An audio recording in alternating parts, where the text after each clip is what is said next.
Remove the oil filter using a special tool.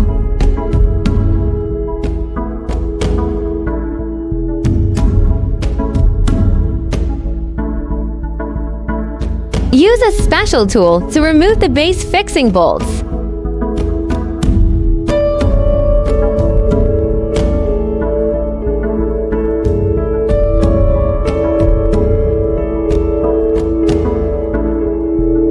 Remove the base and replace the sealing ring.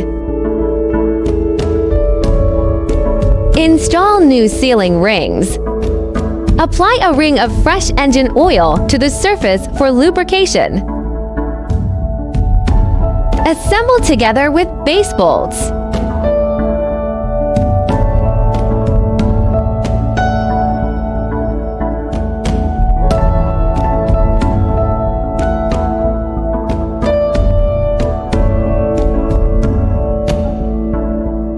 Oil filter assembly.